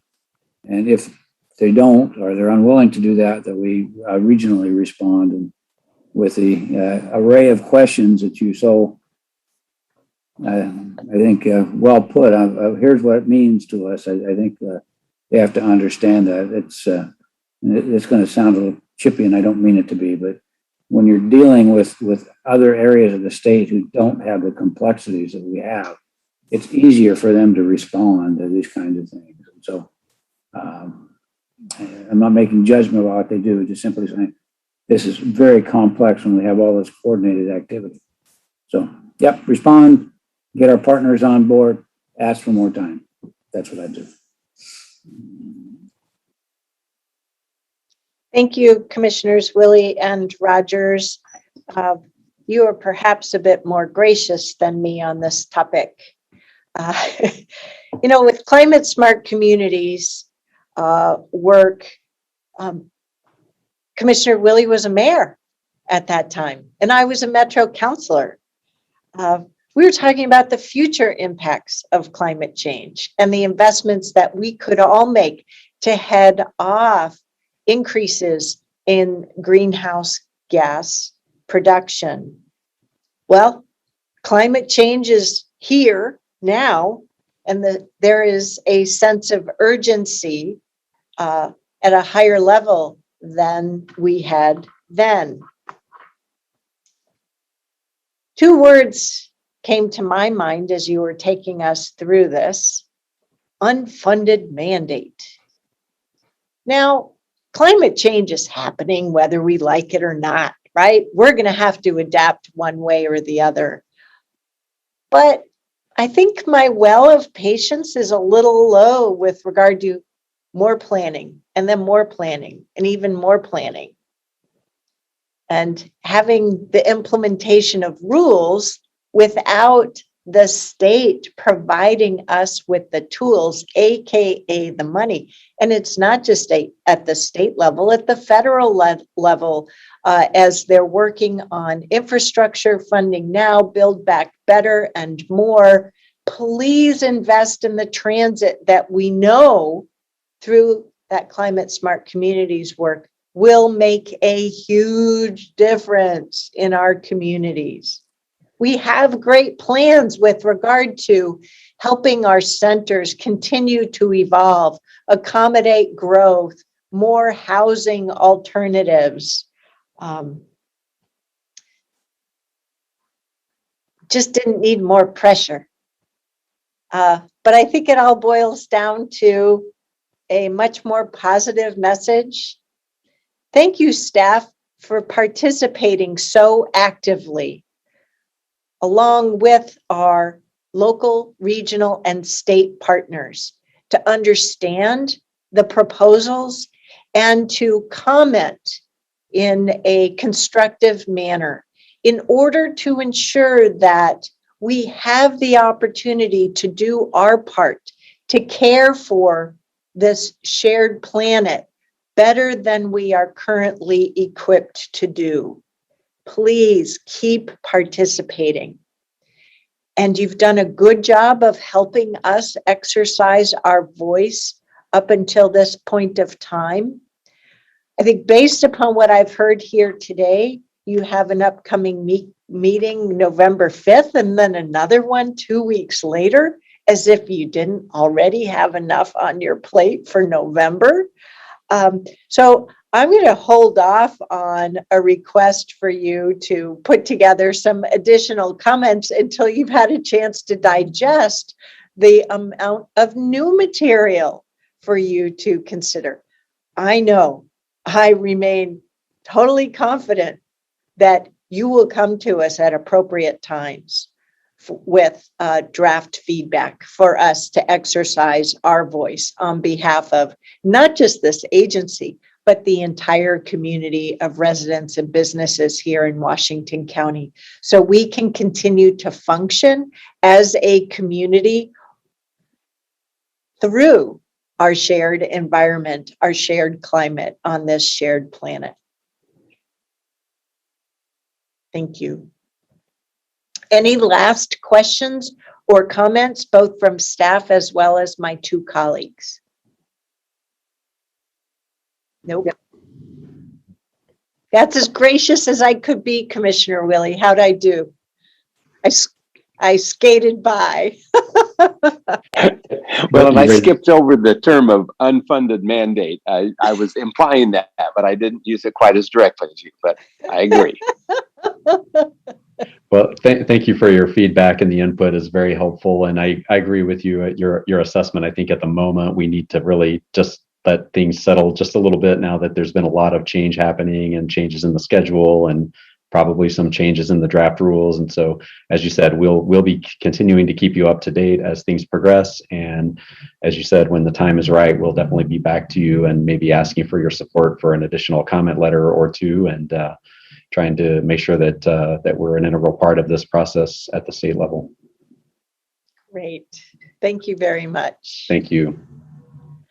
So folks, it's 2:38. How about a 15-minute break before we move on to our third and final topic for the afternoon? Sound good? Okay, we'll see you back here at 5 minutes to 3. Thank you.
Darn, time keeps going by faster and faster. But the good news, we're doing great community work along the way. So that's exciting. All righty. Well, welcome, commissioners, back from our short break. I think I'm still a little bit early. No, I'm not, am I? I did say 5 minutes to 5, or 5 minutes to 3. Here we go. Welcome back to the Washington County Board of Commissioners work session. And our next topic for the day is the Construction Career Pathways Program and proposed policy. So I'd like to turn it over to Ms. Latricia Tillman. We have a few staff members from Washington County and our sister agency at Metro as well. Good to see you, Tiffany. Thanks for joining us. So take it away, Ms. Tillman. Wonderful. Thank you so much, Chair Harrington, and good afternoon to you and commissioners and Washington County staff. My name for the record is Latricia Tillman, and I am the Chief Equity and Inclusion Officer for Washington County. And I'm coming to you this afternoon with the second part of our discussion of the Construction Career Pathways Program. And co-presenting with me are Kitty Kong, our Washington County Supplier Diversity Coordinator, and Tiffany Thompson, Metro's Construction Career Pathways Project Manager. And next slide, please. For context, as you may recall, we introduced the Construction Careers Pathway Program to the board on June 15th of this year, and followed your direction to explore what it would entail from an implementation standpoint if the board adopted the policy to sign on to the program. Because the acronym C2P2, which we have been using, does not actually hold much meaning for the general public going forward, for brevity, we will refer to the Construction Career Pathway Program as Construction Career Construction Career Pathways. So we're trying to avoid the use of acronyms. Next slide.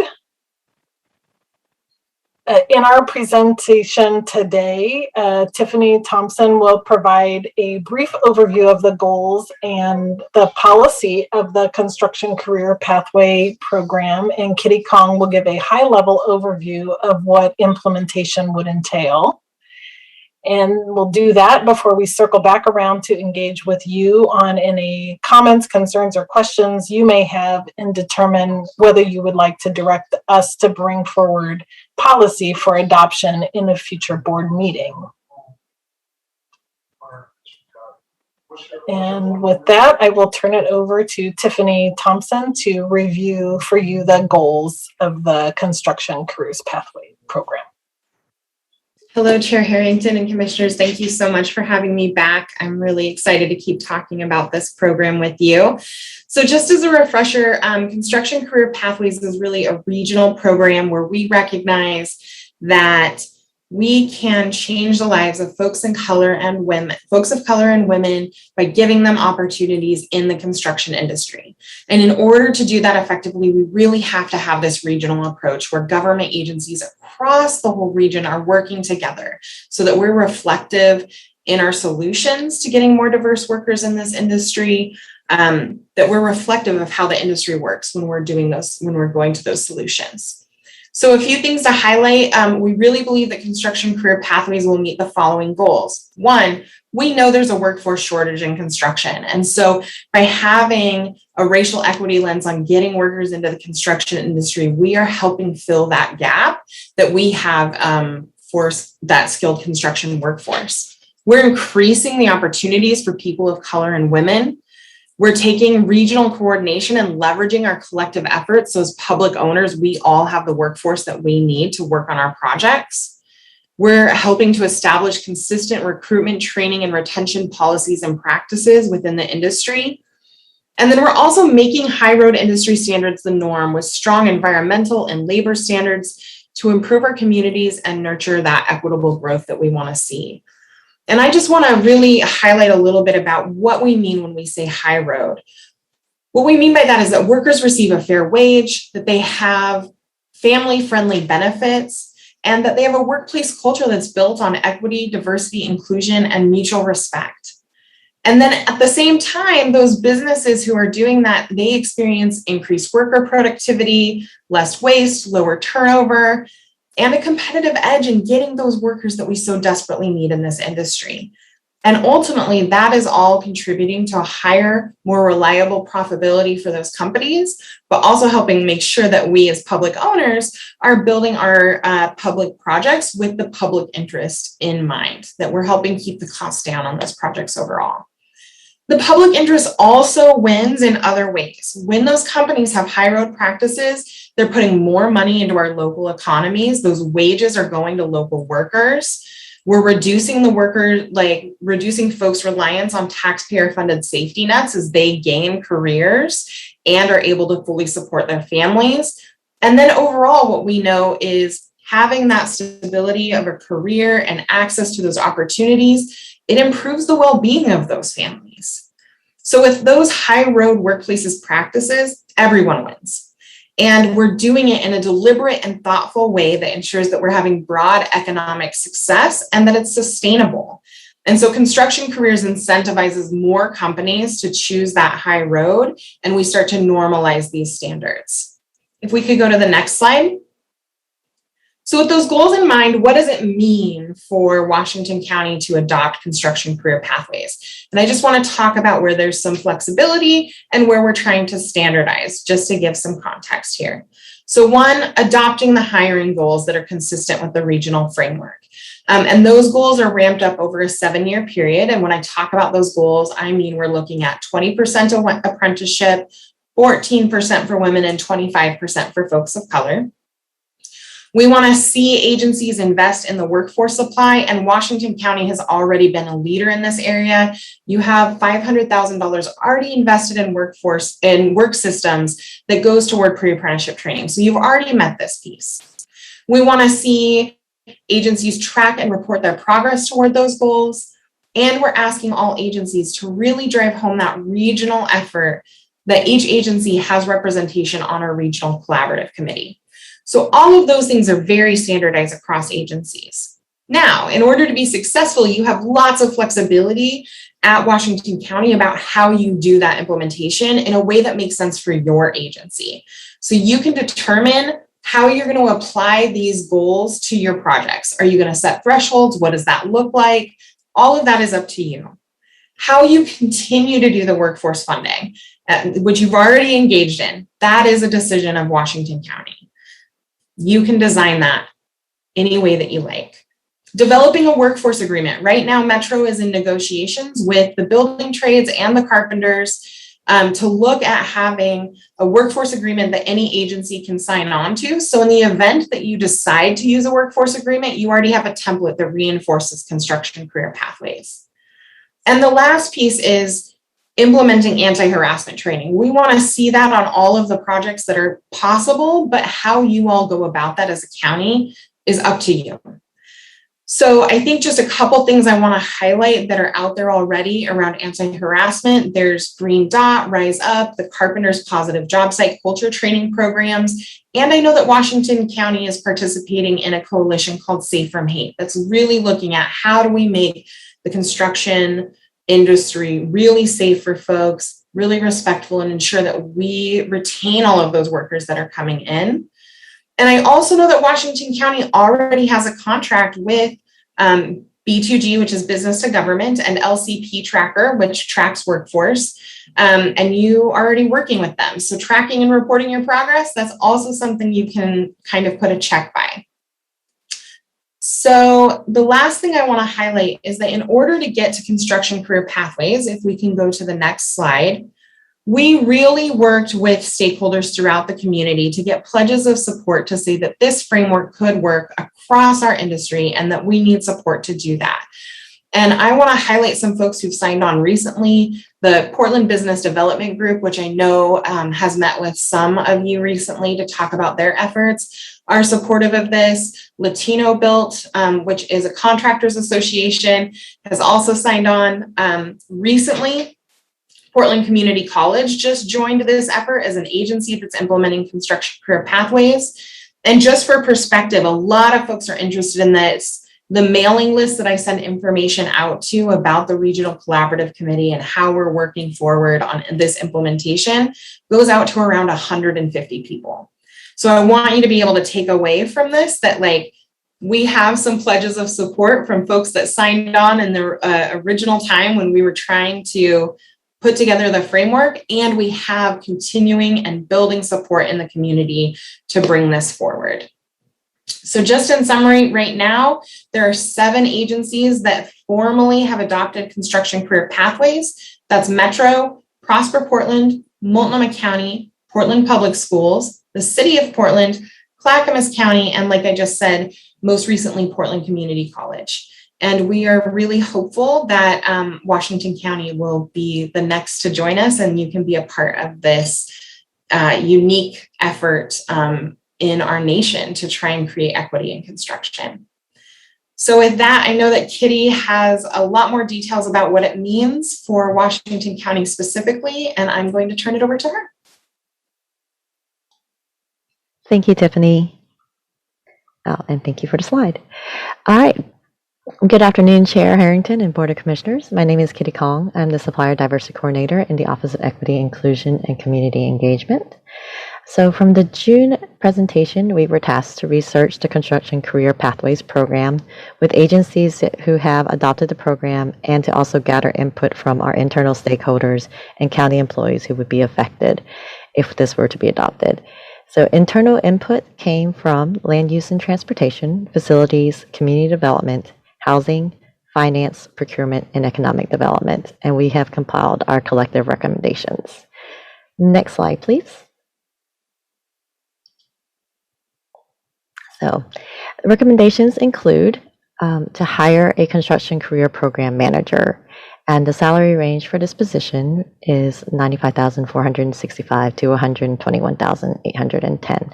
We've also included the costs with the benefits. This program manager position would manage and liaise the project managers from our 4 construction departments, which are community development, land use and transportation, housing, and facilities. And they would coordinate with procurement, finance, county council, and these departments to set the thresholds and implement language in RFPs and contracts. They would come with construction experience and a network of relationships with trade organizations. This position would also manage the software and tracking progress and reporting. And as part of the implementing the worksite anti-harassment and culture change strategies, it would include conducting field visits with contractors. We understand that this is new work, and so this position would be considered for the next fiscal year budget for 22-23. We'd also use this program and this position to start exploring the centralization of procurement processes. As you all know, that the processes for procurement here at Washington County is decentralized. So the next step would be to convene an internal construction work group. And the membership of this would include that program manager and the construction project managers from within the county, contract administrators, and administrative staff across the 4 construction departments, as well as procurement and finance. And they would work together to coordinate and align processes from planning to budgeting, requests for proposals, evaluation, contracting language, and compliance. This group would also be the ones to establish the thresholds and the workforce diversity goals for us. Next slide, please. So Construction Careers has a progress tracking and reporting element, as Tiffany mentioned, and we would implement the recommended software for tracking with a dedicated ITS staff support, as well as the program manager and the procurement staff. And as mentioned before, good news is we are already contracted with both the software for business to government and labor compliance software. So we estimate about a 6-month implementation and rollout, followed by ongoing training for the county staff. And if adopted, Washington County would participate in the regional collaborative and by sending one individual with construction experience and one individual with high-level decision-making authority.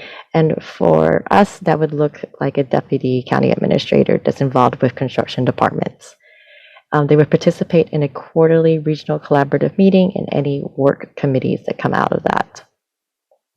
Some additional costs to consider are that there will be some administrative hours for existing staff to participate in that internal construction work group, some ITS support staff to get software implemented, and the time to participate in the regional collaborative. So per other agencies that have implemented this program, it is recommended to set a hard implementation date to begin tracking and those project threshold triggers, and those would be informed by that internal construction work group. So we recognize that the reason this regional program exists is that the construction workforce needs development, and there is not enough of a diverse workforce out there. So that is why there's a recommended 7-year ramp-up time to build up the workforce in the area to meet those targeted diversity goals. Next slide, please. So here we have an estimated timeline for program implementation. We understand this is new work to be considered, and so we would start this for the fiscal year 22-23 budget process. And by the beginning of the new fiscal year, we could recruit and staff a program manager position. If successful, by that fall of the following year, or that next year, we could convene that internal construction work group to start streamlining internal processes and implement software. By spring of 2023, to have that hard start date set up and begin that 7-year ramp up to meet our diversity goals.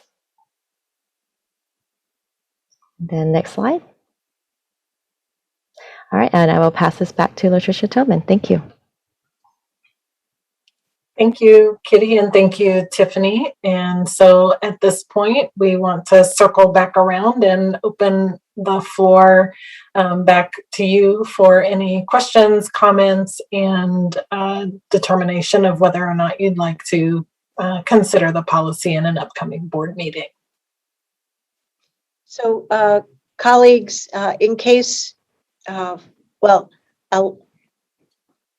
included in our packet update over the last couple of days is the resolution and order for adopting the construction career pathways policy, the regional framework policy, as we have gone through both the June 15th presentation as well as today. So what we also have available to us is not only the policy for us to adopt, but the future investment decisions that it will involve for us to be successful on our journey to support increased opportunity for construction careers, specifically for women and people of color, to help achieve a more sound workforce in the decades ahead. So just wanted to make sure you knew about the policy that is part of our packet. So I'll turn it over to you at this point. Oh, and the reason why, despite Commissioner Fye and Commissioner Treese not being able to join us today due to recent deaths in their families, Aaron Calvert, Tom Carr, and I convened with their policy assistants, and they assured us that the commissioners are fully on board and would want us to proceed. So I'll turn it over to you, Commissioner Willie and Commissioner Rogers, to see if you have any questions or comments.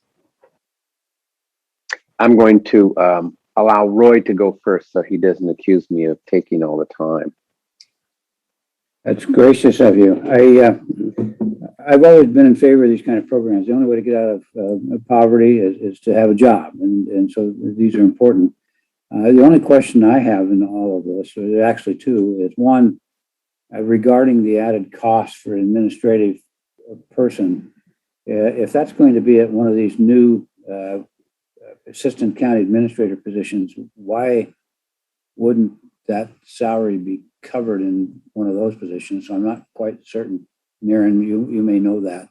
And if that's not the case, meaning it's not covered in one of those positions, is there some way we can team up regionally with other partners to have someone who maybe works multiple jurisdictions? I guess I don't really understand that position. The slides don't have numbers. Could we go to page this one, the first recommendations for implementation slide? That's it, yeah.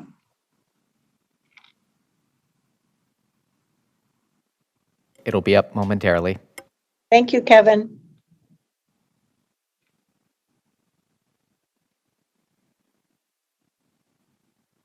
There you have it. So the high-level decision-making ACA position would draw from our existing staff. The one additional staff is this program manager position as enumerated here. The other costs are absorbed. I get that, but I don't understand the construction career manager position. Is there enough work? I guess I really don't fully comprehend that. We don't have to deal with that today, but I'd like to understand how that works. I mean, we're adding positions, a lot of them, and it is very costly. So I don't quite understand if that couldn't be absorbed through our staff load, and if not, that's okay. And then on the second slide, which is not up there either, which has to do with some of this is my second question. What sort of deviations, I'll call it that, that's a poor choice of words, but from the regional model that we can have, I guess I don't know what the pros and cons of us having those deviations. I mean, it seems like we're all pretty much doing the same thing. So I don't see it on this slide, it's on the next one, but it talks about, you can either adopt the model. Maybe it's the next one after that. Nope, keep going, Kevin. Go the other way, Kevin, please. One more. That's it. Yeah, right. So I get that we have agency discretion, but it didn't really spell out what's the advantages of doing that. I guess I can guess at it and throw darts at it, but I don't know that I'm ambivalent, but I'm curious why we'd want to have something different. So those are the two. And again, they don't have to be answered today, but that would be what I'd be interested in. If I may, Madam Chair and Commissioner Rogers, we can get back to you, Commissioner Rogers, on the thinking that informed the recommendation of establishing a new position specifically focused on construction career pathways. And this came out of all the various internal stakeholder conversations that Kitty had with the various departments that have significant amounts of construction related investments. And one of the things that we found is that because our construction related procurement is very decentralized, it would not be possible for Washington County to adopt the work of construction career pathways by building this work into the various individuals' roles who touch the construction work of the county. And so it was our internal advisors who recommended that work be consolidated into one position. We do think that bringing the conversation around centralizing some procurement functions is a really significant lift for Washington County, because that would be a significant departure from how Washington County has done business in the past. So I would imagine that this position would have more than enough work to do. I think probably in general, we tend to underestimate the amount of work and then find that the programs need to grow. Additionally, this program or the position was modeled after similarly sized jurisdictions who have made a little bit more investment in personnel. In terms of the agency discretion question, I can turn that over to Tiffany to maybe speak to how different jurisdictions have implemented the discretionary portion of Construction Career Pathways program to meet the needs of their jurisdictions. Absolutely. Thank you, Latricia. And really great questions, Commissioner Rogers. Thank you for those. I think on the agency discretion, the reason that Construction Career Pathways had these items of flexibility is because we were trying to recognize that each of our government agencies runs in a different way and has different needs. So like if I look at the project thresholds, for example, when I think about construction projects at Metro, we actually don't build a lot of things ourselves. We grant a lot of money out to other jurisdictions, but for us, a $5 million project is very big. Whereas if you all sign on, a $5 million project is not considered nearly as big as it would be at Metro. And so giving you some flexibility to figure out where you all have the most impact on the industry, while at the same time balancing that with the impact that it will have on your staffing with managing this kind of stuff. So like, if I think about Metro, like $5 million plus projects, we might have 3 in the next 10 years. And so that feels much more manageable for us to do the most intense levels of implementation of this. For funding mechanisms, it's just a recognition that like, we all have different ways that our agencies are funded. And so how you all figure out how to invest in workforce supply is going to have to be up to your finance department. So it's just giving you that flexibility to determine your approach. For example, at Metro, what we decided to do is use our capital improvement plan over 5 years and then use a cost allocation mechanism in order to do the funding. But for some agencies, they have chosen instead to just do a 1% investment of hard construction costs tied to a specific project. And so just allowing agencies to figure out what works best and how you manage and approach your financing is why there's that flexibility.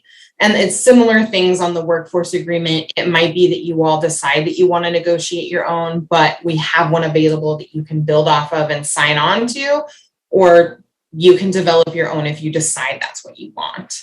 And same thing with anti-harassment training. We want that, but there are many trainings out there that could meet this need. And so we want agencies to have the flexibility about, are you going to ask your contractors to bring forward a training? Do you want to mandate a training yourselves? There's all kinds of options out there about how you might approach that.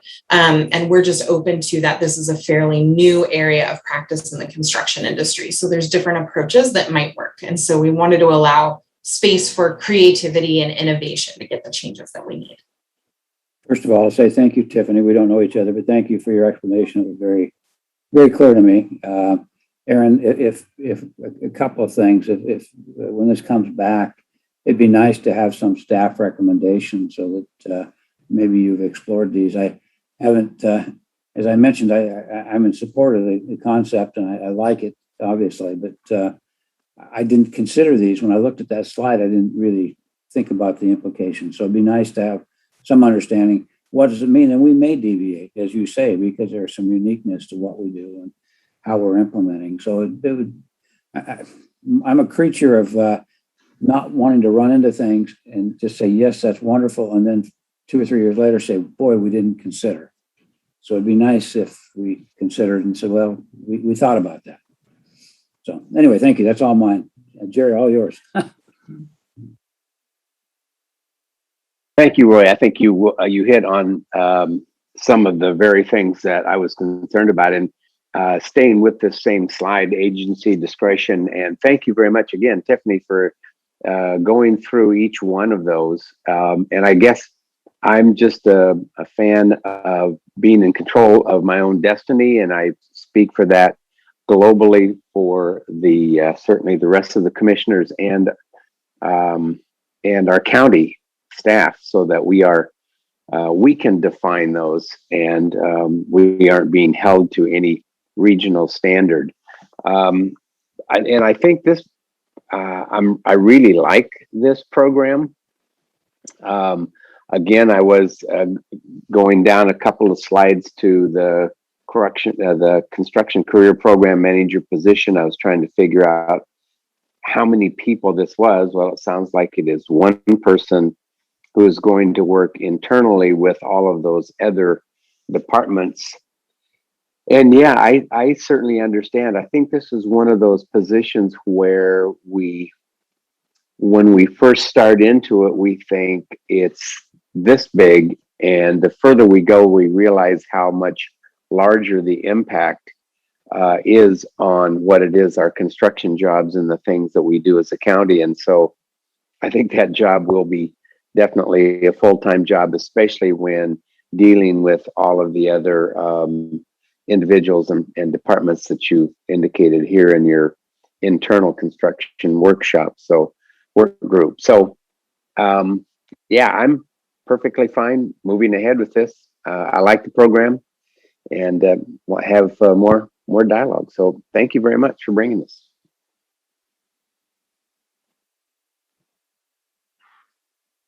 Well, thank you, commissioners. I appreciate hearing those comments.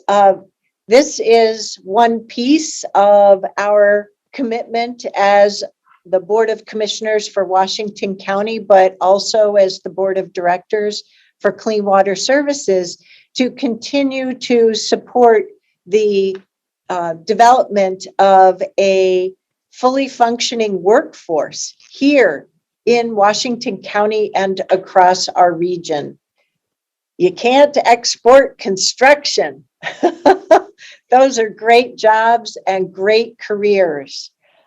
So I appreciate all the work that has gone into helping us understand what it means for us to adopt this policy and then to move it further into implementation. So the specific policy before us for consideration in upcoming meetings is to sign on to the regional framework for the Construction Career Pathways project. Another workforce development step would be for us to adopt a policy such that in all of our capital project investments that we ask our contractors during the bidding process to include apprenticeship programs within their bids. I'll leave that as something, as a next step for us to consider. And for us to consider not only as Washington County, but also as Clean Water Services. Clean Water Services does a lot of building. They've been doing so for the last few years in breathing new life into the sewage treatment facilities, also known now, Catherine, get up with the lingo, water resource recovery plants, but also in our surface water handling as well. We have received a few letters of support to encourage us to sign on to this. And I just want to thank you also, Kitty. You helped me better understand something that I've seen, but I hadn't put together fully and internalized.